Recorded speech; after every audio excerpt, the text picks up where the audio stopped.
అందరికీ నమస్కారం. శ్రీమతే రామానుజాయ నమః. ఈ వారం మళ్ళీ మిమ్మల్ని అందరినీ కలుసుకున్నందుకు ఎంతో సంతోషంగా ఉంది. అలాగే మీరు సంతోషంగా ఆనందంగా అష్టైశ్వర్యాలతో బ్రహ్మాండంగా ఉండాలని మనస్ఫూర్తిగా కోరుకుంటూ 2వ తారీఖు జూన్ నెల 2023 నుంచి 8వ తారీఖు జూన్ నెల 2023 వరకు మేషరాశి నుంచి మీనరాశి వరకు వారఫలాలు ఎలా ఉందో ఈరోజు తెలుసుకుందాం. ఈ వారఫలాలు ఆదివారం నుంచి శనివారం వరకు, రేవతి నుంచి ఆరుద్ర నక్షత్రం వరకు, ఏకాదశి నుంచి విధియా తిథి వరకు ఉంటుందండి. అలాగే ఈ వారం గ్రహ స్థితులు కానీ చూసుకుంటే చాలా గ్రహాలు మారాయండి. కుజుడు మేషరాశిలోకి రావడం జరిగింది మీనరాశిలో నుంచి. అలాగే వృషభ రాశిలో సూర్యుడు, బుధుడు, శుక్రుడు రావడం, కేతు కన్యారాశిలో, శని కుంభరాశిలో, రాహు, చంద్ర గ్రహాలు మీనరాశిలో సంచరిస్తున్నారండి. చంద్రుడు మీనం, మేషం, వృషభం రాశిలో నుంచి మనకి వచ్చి ఆరుద్ర వరకు సంచరిస్తున్నారన్నమాట. ఇకపోతే గ్రహస్థితులు తెలుసుకునే ముందు ఇది కేవలం ఒక వారం రోజు మీకు ఎలా ఉంటుందో తెలియజేస్తున్నాను కదండి. మీ జాతకాలు తెలుసుకోవడానికి మీరు మీ date of birth, time of birth, place of బర్త్ని కానీ నాకు వాట్సాప్ చేస్తే నేను మీ జాతకం అంతా రెడీ చేసి మీతో ఫోన్లో మాట్లాడి పరిహారాలు చెప్పి జాతకాన్ని మీకు మెయిల్ చేయటం జరుగుతుంది.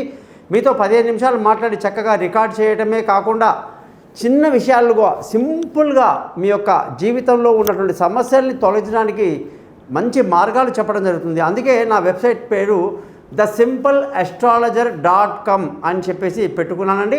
మీరందరూ కూడా ఈ యొక్క యూట్యూబ్ ఛానల్ని సబ్స్క్రైబ్ చేస్తారని, అలాగే మీ బంధువులకు, స్నేహితులకు నా గురించి తెలియజేసి మా యొక్క ఆశీస్సులకు పాత్రలు అవుతారని ఆశిస్తూ, డేట్ ఆఫ్ బర్త్ లేని వారు ముఖం కనిపించే ఒక ఫోటో, కుడి చేతి రేఖలు మగవాళ్ళు, ఆడవాళ్ళు ఎడమ చేతి రేఖలు పంపించండి. మీ జాతకాలు రెడీ అవుతాయి. మీతో నేను ఫోన్లో మాట్లాడతాను.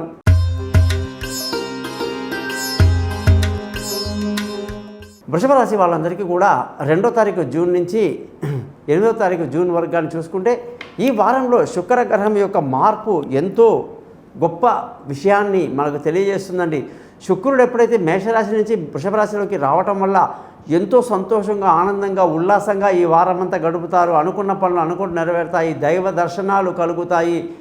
పుణ్యతీర్థాలు సందర్శిస్తారు. ముఖ్యంగా ఈ వారమంతా మంచి ఆనందంగా గడిపే అవకాశాలు ఉన్నాయి. ముఖ్యంగా కుజగ్రహం యొక్క మార్పు కూడా మీ రాశి వాళ్ళకి భార్యాభర్తల మధ్య చిన్న చిన్న తగాదాలకి లేదా చిన్న చిన్న మిస్అండర్స్టాండింగ్లకి అవకాశం ఉండే పరిస్థితి ఉంది. కానీ ధనం బాగా ఖర్చు తగ్గిస్తారండి. ఆలోచించి అనవసరంగా ఏ ఖర్చుని ఆపుతారని కూడా మనం దీన్ని బట్టి చెప్పవచ్చు. ముఖ్యంగా ఈ వారంలో వృషభ రాశి వాళ్ళకి ధన ఆదాయం ఎన్ని రోజులుగా బుధగ్రహం సరిగ్గా లేకపోవటం వల్ల కుటుంబంలో చిన్న చిన్న కలతలు కానీ, పిల్లల చదువుల్లో కాస్త ఇబ్బందులు కానీ ఉంటే అవన్నీ తొలగిపోయేటువంటి సమయం అన్నమాట. విపరీత ధనయోగము, కుటుంబ సంతోషము, అలాగే మీ యొక్క కుటుంబంలో ప్రశాంతత కూడా ఏర్పడుతుంది. ముఖ్యంగా ఆరోగ్యపరమైన విషయాల్లో చాలా అద్భుతంగా ఉంటారు. ముఖ్యంగా పిల్లల యొక్క విదేశీ యానాలు, దూర ప్రయాణాలు, వాళ్ళ పై చదువుల కోసం చేసే ప్రయత్నాలు, అలాగే మీ తెలివైన నిర్ణయాలు ఈ వారం బాగుంటాయి. విలువైన వస్తువులు, భూములు, వాహనాలు, ఇతరత్ర ఏదైనా సరే కొనడానికి ఎంతో అనుకూలంగా ఉంది. బంధువుల, స్నేహితుల సహాయ సహకారాలు చాలా బాగా లభిస్తాయి ఈ వారమంతా కూడాను. ముఖ్యంగా ఈ వృషభ రాశి వాళ్ళకి అదృష్టం బాగుంది.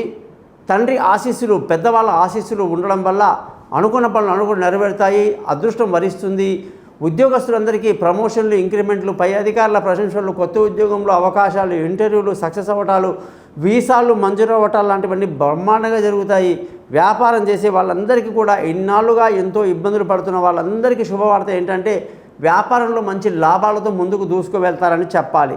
ఖర్చులు అదుపులో ఉంటాయని ముందే చెప్పాను. మరి ఈ వారమంతా కూడా మీరు శ్రద్ధగా శ్రీ సూక్తం చక్కగా వినండి.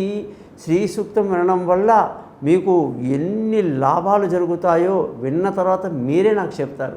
జ్యోతిషపరంగా మీకు అందరికీ కూడా ఎటువంటి సందేహాలు ఉన్నా కూడా, జాతకాలు తెలుసుకోవాలన్నా, ఎటువంటి ధర్మ సందేహాలు ఉన్నా కూడా నా నెంబర్కి కాంటాక్ట్ చేస్తారని ఆశిస్తూ thesimpleastrologer.comని సబ్స్క్రైబ్ చేస్తారని, మీ బంధువులకు, స్నేహితులకు నా గురించి తెలియజేస్తారని ఆశిస్తూ మీ నుంచి సెలవు తీసుకుంటున్నాను. మీ గోపాల్ అయ్యంగార్.